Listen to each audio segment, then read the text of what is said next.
السلام علیکم۔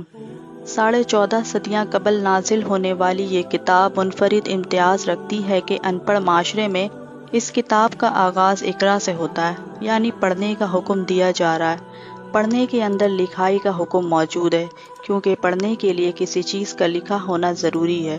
فرمایا اپنے رب کے نام سے آغاز کرو۔ آگے رب کا تعارف یوں کروایا کہ رب وہ ہے جس نے پیدا کیا انسان کو جوک نما خونی لوتھڑے سے پیدا کیا۔ سورہ الطارق میں نازل ہونے والی احلام میں اللہ تعالیٰ نے انسان کو غور و فکر کی دعوت دیتے ہوئے فرمایا، انسان کو چاہیے کہ وہ دیکھے کہ اسے کس شے سے پیدا کیا۔ اسے مخصوص پانی کے ایک مالیکیول سے پیدا کیا۔ دیکھے تو صحیح کون سی شے سے اللہ نے اسے پیدا کیا۔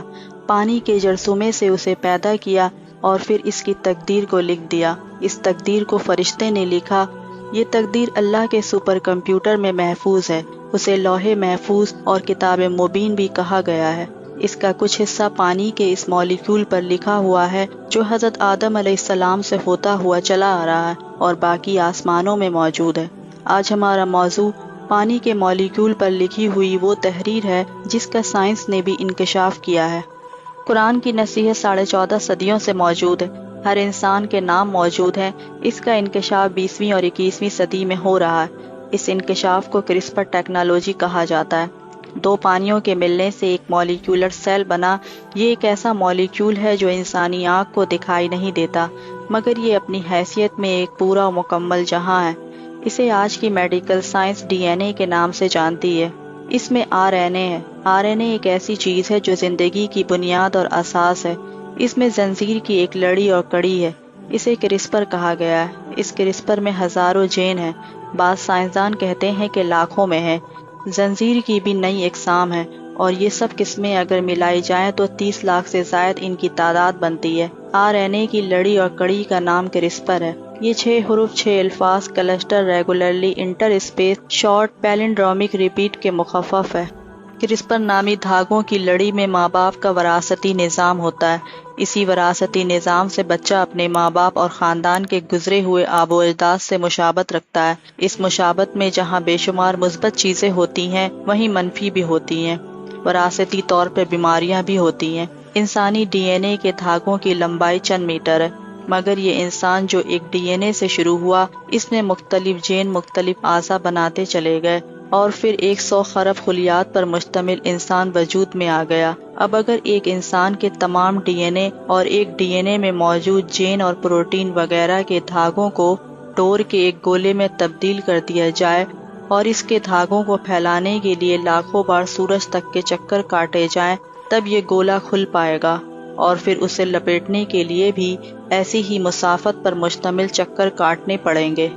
تمام انسان جو حضرت آدم علیہ السلام تک گزر چکے اور قیامت تک پیدا ہوں گے، سب بنیادی اور اساسی طور پر 99.9% پاک ہیں۔ اختلاف صرف اشاریے کا ہے۔ دوسرے الفاظ میں تمام انسان 1000 میں 999 آپس میں ایک ہیں۔ فرق 1000 میں سے ایک کا ہے۔ غور طلب بات یہ ہے کہ انتہائی معمولی فرق سے انسانوں کی اس قدر ورائٹی یعنی اقسام بن گئی ہے کہ ہر انسان دوسرے سے مختلف ہے۔ انگلیوں اور ہاتھوں کے نشانات الگ ہیں۔ ایک جسم میں اگر دوسرے کے جسم کے اعضاء پیوند کیے جائیں تو وہ جسم قبول نہیں کرتا۔ اگر یہ فرق 1000 کی سطح سے نیچے گر کر 100 کی سطح پر 1% ہوتا تو خون کا انتقال اور اعضاء کی تبدیلی ناممکن ہو جاتی۔ یہاں اللہ تعالیٰ نے فرق معمولی رکھا۔ انسانوں کو بتلایا کہ رنگ نسل پر اکڑتے نہ پھرو، یہ کچھ بھی نہیں، تم آپس میں ایک ہو۔ اللہ گویا انسان کو بتا رہا ہے کہ وہ فرق جو ہمارے یہاں معمولی ہیں وہ ہم نے اس لیے رکھا تاکہ تم اپنی اپنی پہچان کے قابل رہو۔ پہچان کے بغیر زندگی کا نظام چلنا ناممکن ہو جاتا۔ ڈی این اے کے جدید ترین تاریخی سفر کو ہم 2 حصوں میں تقسیم کر لیں تو پہلا سفر 20ویں صدی کے آخری 30 سال ہیں۔ اس میں ریسرچ ہوتی رہی، حتیٰ کہ اس کا رزلٹ سن 2000 میں سامنے آیا جب امریکہ کے صدر بل کلنٹن کو سائنسدانوں نے بتایا کہ ہم ڈی این اے کے اہم ترین حصے آر این اے کے جین پر لکھی ہوئی کچھ تحریر پڑھ چکے ہیں۔ اس تحریر میں خالق اور صرف ایک خالق کا تصور اور عقیدہ موجود ہے۔ صدر کلنٹن اور امریکی سائنسدانوں نے وائٹ ہاؤس میں اس کا اعلان کیا اور ساتھ ہی صدر کلنٹن نے پابندی لگا دی، اور یہ پابندی عالمی تھی کہ اس تحقیق کو مس یوز نہ کیا جائے۔ خدشہ یہ تھا کہ انسانی جین کی چھیڑ چھاڑ سے انسانیت بھیانک نتائج سے دوچار نہ ہو جائے۔ مزید یہ کہ انسانی اور حیوانی خلیات کو باہم ملا کر شیطانی تجربے نہ کیے جائیں کہ انسانیت جس کی متحمل نہ ہو سکے۔ مگر پابندی کے باوجود بڑے اور امیر ممالک نے اپنی اپنی لیبارٹری میں ریسرچ جاری رکھی۔ مثبت ریسرچ جو انسانیت کے لیے فائدہ مند ہو وہ اعلامی مذاہب میں پابندی سے مستثنیٰ ہے۔ اس لیے سن 2020 کے آخر میں اس ریسرچ کا نیا موڑ اس وقت سامنے آیا جب امریکہ کی سائنسدان خاتون جینیفر اور فرانسیسی خاتون سائنسدان کو نوبل انعام دیا گیا، اور وہ اس بات پر دیا گیا کہ دونوں نے کرسپر ٹیکنالوجی کی جینی لڑی میں وراثتی طور پر کینسر کی بیماری کو جراثیم کی کینچی سے ختم کرنے کا کامیاب تجربہ کر لیا۔